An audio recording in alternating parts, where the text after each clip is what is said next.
So good morning all. I'm Karan Verma. I'm the co-founder and director at FAR Network Private Limited. Here's my story. So before becoming an investor, I'm an entrepreneur by heart. And मैंने भी बहुत सारी problems face करे जो कि आप लोग face कर रहे होगे, I'm sure. So talking about my company FAR Network, so we are an angel network investor platform which invest in early stage startups from anywhere between 50k USD to 500k USD, and it can go up to $1 million as well in exception cases. And so far we have invested in 40 plus startups and we have a proud network of 600 plus investors जो कि इन startups में पैसा डालते हैं. अगर मैं अपनी journey की बात करूँ फाड़ की, अभी सबसे पहले आपका सवाल होगा why this name फाड़. तो फाड़ basically is a slang which means beyond awesomeness.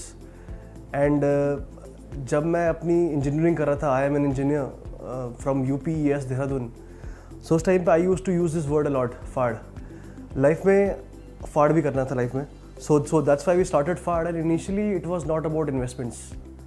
सो मैंने भी अपनी जो जर्नी है वो इन्वेस्टर से पहले एंटरप्रेन्योर से स्टार्ट करी, जहाँ पे हमारा एक आइडिया, छोटा सा आइडिया कॉन्सेप्ट था कि how can we help startups succeed, how can we make a common platform जहाँ पे हर स्टार्टअप एक दूसरे से नेटवर्क कर पाए एंड ग्रो कर पाए, एंड जो भी उनकी प्रॉब्लम्स हैं वो साथ में मिलके फेस कर पाए and then at the end solve कर पाए. So we started with the accelerator platform, जहाँ पे we were trying to help and mitigate all the risk and the parameters faced by any startup.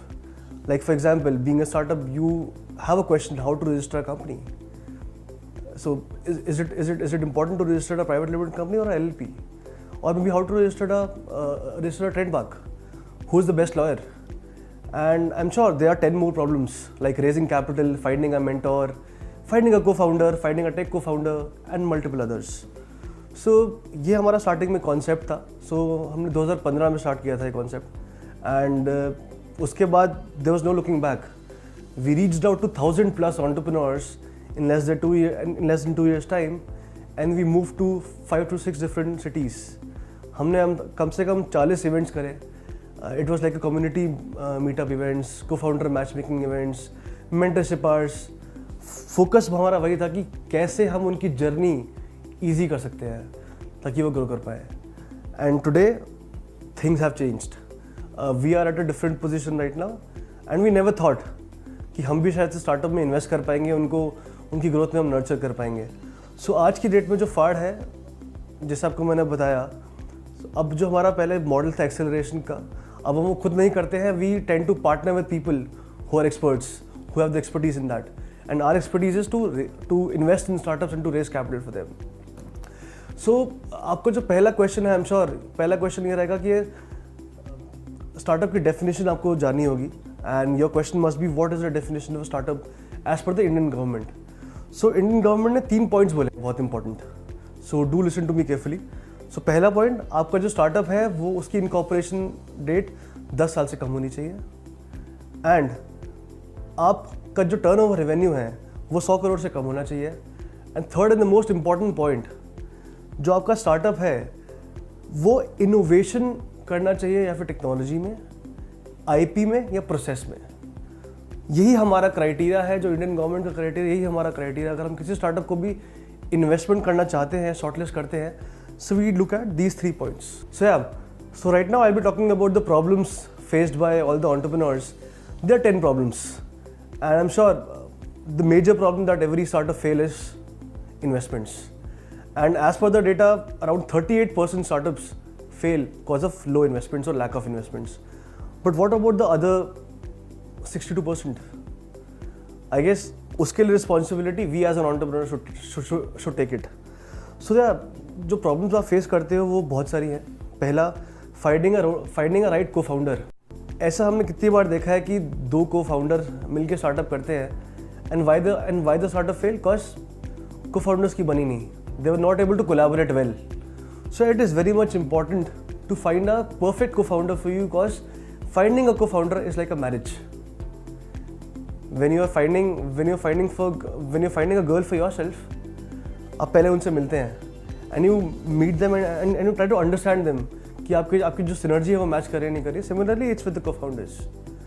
You have to, and again आपकी जो skill set है और जो आपकी को founder की स्किल सेट है, it should resonate, and likely आपकी और आपकी जो फाउंडर की स्किल सेट है वो डिफरेंट होनी चाहिए, ताकि दोनों अपनी जगह में एक्सपर्ट हो। और फॉर एग्जांपल आप सेल्स के हैं और आपका पार्टनर टेक का है, that is the I guess epic और maybe the best scenario. एक जो गलती जो होती है हर एक एंटरप्रेन्योर की, वो क्या बेसिकली फेस करता है कि उसके पास एक राइट मेंटोर नहीं है। आज की डेट में बहुत सारे प्लेटफॉर्म्स, इनक्यूबेटर्स आ चुके हैं जो आपको एक राइट मेंटोर दिलाने में हेल्प करता है। जब मैंने भी अपनी जर्नी स्टार्ट की थी अपने पार्टनर्स के साथ, हमें इतना टाइम क्यों लग गया यहाँ तक पहुँचने में, क्योंकि हमारे पास एक राइट मेंटोर नहीं था। So I guess this is a major advice that I would want to give to all my entrepreneur friends, is to find a mentor for yourself. A mentor is a person who has got an expertise in that particular area, and जिनके पास connections भी हैं, knowledge भी हैं, और जो आपको guide भी कर सकते हैं आपकी growth की journey में. Be it his expertise is all about investments, be it his expertise is all about technology, या फिर आपकी इंडस्ट्री से related. So finding a good mentor is a key right now. अगर आप देखेंगे तो a startup also fails, around 10 to 12% is the reason that he is not having a right mentor and a partner. So finding a perfect mentor and a partner is the key when you are successful. So coming to the point, I will be talking about the most faced problem by an entrepreneur, that is raising a capital, which is 38% of the whole scenario. So आपका भी सवाल होगा, आपका भी एक question होगा कि यार how to raise capital, when to raise capital, and for what to raise capital. So I'll start with when to raise capital. आपको पैसा तब रेज करना चाहिए जब आपको उसकी ज़रूरत ना हो. You should raise money when you are in the growth phase. Then definitely all the investors, your friends and family and the people who want to support you would want to give you money. अगर आपका जो project है, फिर आपका startup है, वो आगे may be शायद चल नहीं पा रहा हो या फिर ग्रो नहीं कर पा रहा हो, तो उस टाइम पे कोई आपको इन्वेस्ट नहीं करना चाहिए, कोई आपको फंड नहीं करना चाहेगा. And the sole reason is that why the people will support you when you are actually not successful or maybe failing. So I guess you should raise capital only when you are in the growth stage. And आपको सबसे पहला पैसा खुद का invest करना चाहिए, जिसे हम कहते हैं बूटस्ट्रैपिंग. अगर आप अपना पैसा इन्वेस्ट नहीं करेंगे तो आप किसी इन्वेस्टर के पास जाएंगे तो how will they give money to you? If they don't see any confidence in you, why the investor will support you? So that's why bootstrapping is very important in your investment journey. You have to invest your own money. Your partners, all the stakeholders of the company should invest money, reach to a point and then raise capital from outside. And जब आप second round raise करते हो अपना पैसा डालने के बाद, उसे कहते हैं seed round, which you raise from 3 F's. We say friends, family and fools. So जब तक आप अपने फ्रेंड्स, फैमिली या फिर जो आपको सपोर्ट कर रहा है उनसे पैसा रेज नहीं करोगे, तब तक I guess no investor, no outside investor और angel investor will support you और invest money in you. So that's the second round of funding, which is the seed round. The third round of funding is basically the angel round, जहाँ पे you reach out to the external investors like us, who are business entrepreneurs, who are successful business owners, family offices, or CFO level of executives, CXO executives in corporates. So these are the people who have the skill set and the money as well. वो आपको support भी करते हैं, आपका पैसा आप पे पैसा इन्वेस्ट भी करते हैं, then they help you grow with the network. ये हो गया आपका third round of funding, which is angel round. And then you reach out to the micro VCs and the venture capital sharks who would want to give a good chunk of money, जहाँ पे आप expansion mode पे होते हो. अगर आपने एक startup अगर आपको स्टार्टअप पूरा इंडिया में कैप्चर करना है and you are able to raise capital from angel investors and you're capturing a market, maybe for example a Delhi market. अगर आपको all over India expand करना है तो you have to reach out to the VCs. They are capable enough to give you millions of dollars of funding if you tend to grow in multi-fold and multi-direction. I guess next question will be as an investor, what we look at when we invest in you or your startup. So definitely we look at innovation, technology, IP processes, that's for sure. But yeah, we look at 5 T's. So these 5 T's you have to take care of whenever you go to any investor. So the first T is team. At the end of the day, every investor, every person, every customer, I would say, is investing in the team, is giving business to the team. So likewise, the investor is also putting money in the team. बहुत simple से example है. अगर आप racing देखते हैं घोड़े की, वहाँ पे आप घोड़े पे पैसा लगाते हैं या जॉकी पे पैसा लगाते हैं? आई am sure everybody will be investing in jockey, right? Similarly the startup is the horse and the person who's running the startup is the jockey. So definitely as an investor, we look at the first T, that is the team. The second T that we look at is the technology. आज की date में अगर आप innovation नहीं कर रहे हैं, you're not innovating in your idea or concept, then definitely I guess you won't be able to scale up. And scaling up technology से ही हो पाती है. Without a solid tech, आपका मॉडल ना सस्टेनेबल हो पाएगा ना स्केलेबल हो पाएगा. अब छोटा सा एग्जांपल देते हैं. मान लीजिए आपने किराना स्टोर खोला. कहने को तो वो भी स्टार्टअप है, but as per the definition of a startup, that is actually not a startup, that is a business. And tomorrow if you innovate and if you maybe bring these kirana stores on a tech enabled platform, and it is a scalable model, and that kirana store can reach out to the millions of population in India, that is a startup, and that is a technology enabled startup which can definitely disrupt the market. Taking an example of Grofers or Big Basket, उन्होंने भी same चीज़ करी है. They took that kirana outlet to the map of India, and that is what every investor looks at. How your model is scalable by using technology. That's the second T that we use. The third T that every investor would look at is a traction. अगर I'm sure आप idea पे concept आप idea या concept पे तो funding raise नहीं कर रहे होगे. You must be raising capital when you are at a certain position. Maybe आप शायद 5 लाख का बिजनेस कर रहे होगे महीने का, ये साल का 5 लाख का कर रहे होगे. It doesn't matter. What matter is who are your initial customers. Have you found your initial traction or the customers for yourself or not?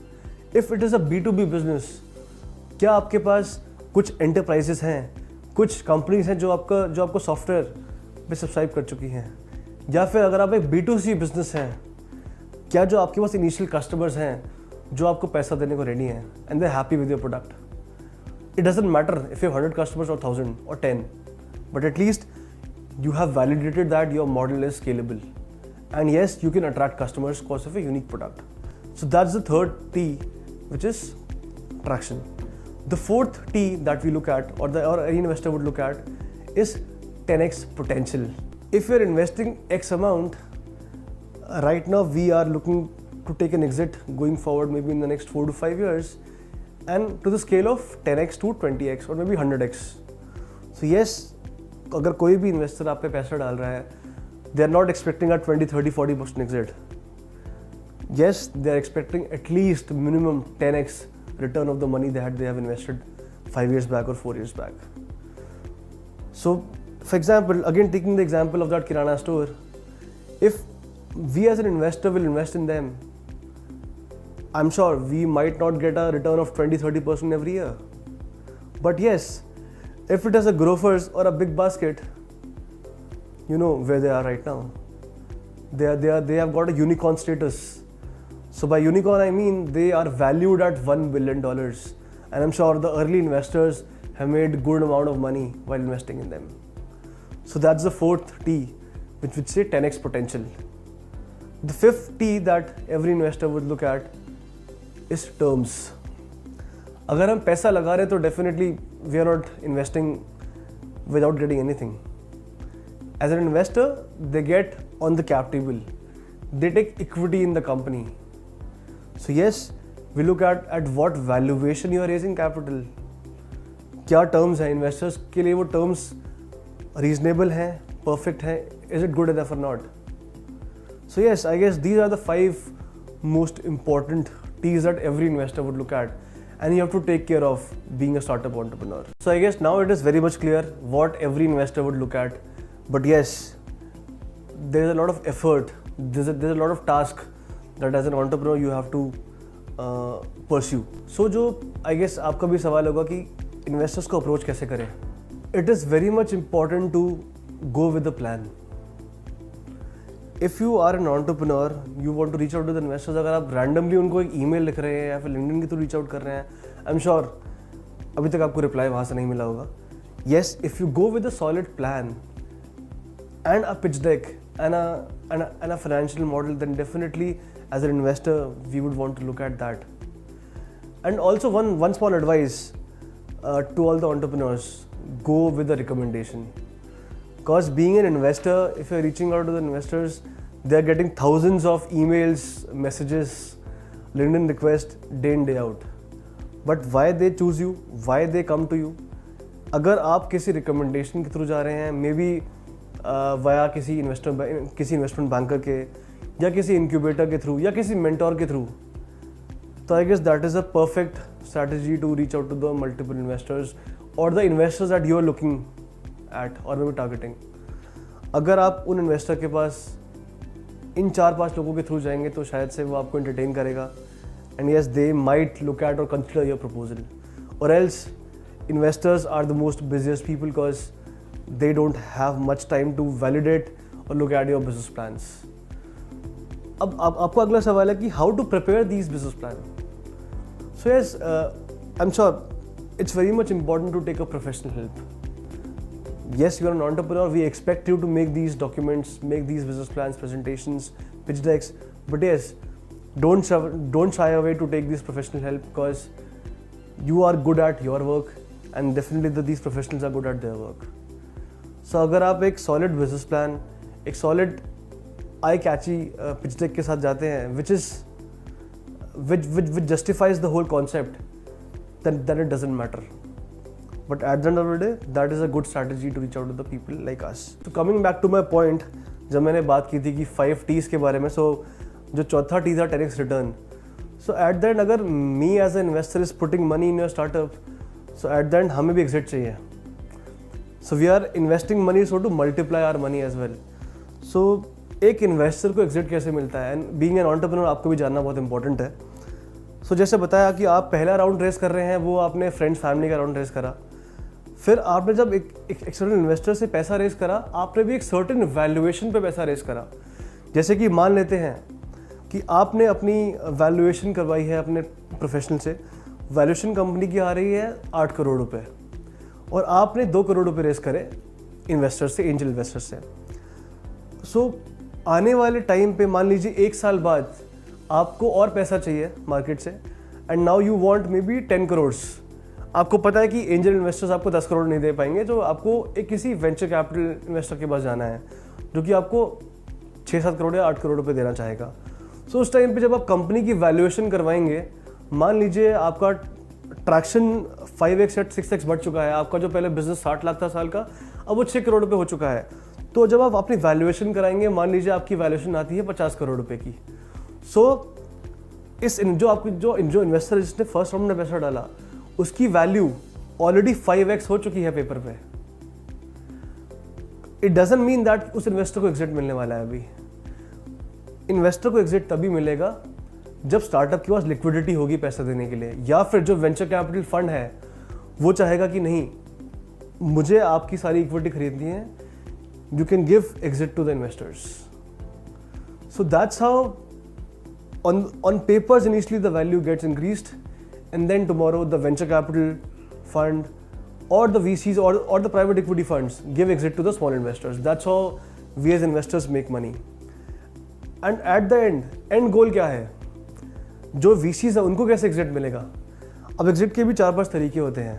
जैसे मैंने पहला बताया कि एक VC ने एंजल को एग्जिट दे दिया क्योंकि उन्होंने नेक्स्ट राउंड में इन्वेस्ट करा. दूसरा होता है एक्विजिशन. सो आप आई गेस ये बहुत फेमस है, आपने सुना होगा कि बाइजूस ने व्हाइट हैट जूनियर को एक्वायर करा. So this is how the investors of white hat junior made money. So if your startup has gone big and a big giant wants to acquire you, your investors can make money out of it, and yes, US founders also make money out of it. You get an exit. फिर तीसरा exit होता है secondary share transfer. आज की date में secondary market भी काफ़ी active हो चुकी है। अगर आपकी स्टार्टअप ने एक फंड रेज करा तो आपके पास और भी बायर्स आ जाएंगे जो आपका शेयर परचेज करना चाहेंगे। सो जैसे आप देखते होंगे कि स्टॉक मार्केट में भी लोग काफ़ी शेयर्स बाय करते हैं, डिफरेंट कंपनीज के इक्विटी बाय करते हैं, वैसे ही स्टार्टअप की भी एक सेकेंडरी मार्केट है जहाँ पे अगर एक स्टार्टअप अच्छा काम कर रहा है, सक्सेसफुल काम कर रहा है, तो वहाँ पे भी काफ़ी इन्वेस्टर बायर्स आ जाते हैं जो करंट इन्वेस्टर्स के पास, and they try to buy that equity in a much more premium value. अगर आपने इक्विटी 10 रुपये की वैल्यू में बाय करी है तो definitely those people wants to give a little premium of 20-30 rupees, जिससे आप 2-3x कमा सकते हैं। जो चौथा एग्जिट होता है वो होता है IPO, and I guess this year is the year of IPO, I believe, after Zomato's IPO and multiple IPOs planned for Paytm, Nykaa and many more entities. So this is also a potential exit going forward for any startup these days. So if you have invested in a startup very early, yes, these are the 4-5 exits that you can make, and the ultimate exit is the IPO that every investor would look at. And I guess आपने भी देखा होगा news में कि how Zomato's initial investors made a good chunk of money when Zomato went for IPO. So I guess these are the few exit strategies that every investor and a startup entrepreneur should look at whenever they raise capital. And yes, being an entrepreneur आपके दिमाग में भी बहुत clear होना चाहिए कि यार आपको करना क्या है. Why you are building this startup? Are you building this startup for an exit, or are you building this startup to reach that level where you as a founder make money and as investors make money? So ये day 1 पे clear होना चाहिए. It's not bad that अगर आपका target है आपको acquire होना है, it's not bad, but be clear, because investors would appreciate that कि आप भी क्लियर हो, आपके दिमाग में भी क्लैरिटी है कि yes you want to get acquired tomorrow, like a Whitehead Junior got acquired by Byju's. Sir एक बहुत इंपॉर्टेंट क्वेश्चन है, आई गेस ये बहुत इंपॉर्टेंट बात है. अच्छा, आप being an entrepreneur you should know that whatever money you are raising from these investors, this is not the money you can utilize for yourselves or for fulfilling your dreams. You have to reinvest or invest that money in growing your entity very, very smartly. This money is responsibility to you. Like whatever money you are getting from your parents, similarly that's the money that you have to give back to the investors in form of exit. जैसे आपको मैंने बताया पहले exit के बारे में 4-5 तरीके हैं, तो definitely investors are expecting those types of exit from you. But ऐसा भी हो सकता है कि this is your first startup and you might fail, which is not bad. You are learning from that opportunity and the process. But at the time of liquidity event, जितना भी आपका पैसा उस कंपनी को बेच के बनता है या फिर उस लिक्विडिटी इवेंट से बनता है, वो पहला पैसा इन्वेस्टर्स के पास जाता है. Quite possible that the investors might book loss, but yes that is a risk that these investors are taking. अगर एक एंजल बहुत अर्ली स्टेज में पैसा डाल रहा है तो वो रिस्क ले रहा है कि अगर मैं इन 100 कंपनी में पैसा डाल रहा हूँ, इनमें से 2 या 3 कंपनी ही होंगी जो शायद से उसको मल्टीफोल्ड्स एग्जिट देंगी, एंड बाकी कंपनी क्या पता बंद हो जाए, या फिर क्या पता उसको इतना अच्छा एग्जिट ना दे, मे बी लॉस एग्जिट दे, या फिर वो हल्का सा प्रॉफिटेबल एग्जिट दे. सो आई गेस ये आपको बहुत मेक श्योर करना है कि this money you are raising is responsibility for you. इतना so I guess fund raising is fancy these days. You must be listening to multiple news कि आज एक स्टार्टअप ने इतना पैसा रेज करा, आज वाई स्टार्टअप ने इतना पैसा रेज करा, कल जेड स्टार्टअप ने पैसा इतना रेज करा. But yes, I would say only 30-40% of the startups are capable to raise capital, and उसके बाद उन 30-40% स्टार्टअप्स में कम से कम कुछ ही परसेंट ऑफ स्टार्टअप होते हैं जो अगला राउंड रेज कर पाते हैं और जो सस्टेन कर पाते हैं. बाकी स्टार्टअप्स अनफॉर्चुनेटली बंद हो जाते हैं. And then yes, if the founders are passionate, they come back again, they bounce back again, and they start something. So yes, ये बहुत important है. You manage that money responsibly and you invest on the right path. जो भी तभी मैंने आपको बोला कि आपका प्लान होना बहुत important है. अगर आपके पास एक बिजनेस प्लान नहीं होगा तो चाचा पैसा तो रेस कर लोगे आज आप, बट उस पैसे को यूटिलाइज कैसे करना है वो शायद से आपको बताने वाला कोई नहीं होगा, because investors don't have much time. वो शायद से आप पे ज़्यादा ध्यान दे भी नहीं पाएंगे, क्योंकि वो भी उनका भी बहुत बड़ा पोर्टफोलियो है। जैसे आज फार्ड ने 40 स्टार्टअप में पैसा डाला है, तो हम भी अपना एक डेडिकेटेड टाइम एंटरप्रेन्योर्स को दे पाते हैं। We are not able to focus on each and every startup every day in day out. So at the end it will be your decision, वो आपका ही डिसीजन होगा कि कहाँ इन्वेस्ट करें कहाँ ना करें। So just to summarize all our conversation right now, I guess we have learned about the definition of a startup, the problems faced by an entrepreneur and your investment journey. So going forward in the next session, I would love to talk on each and every point in detail so that we as an entrepreneur can learn and excel in the field of their own startup journey. Thank you. Institute for Industrial Development. Let us together make your dreams a reality. Call कीजिए MSME helpline +91 74087 33333 या +91 76076 55555 पर, या visit कीजिए www.iid.org.in।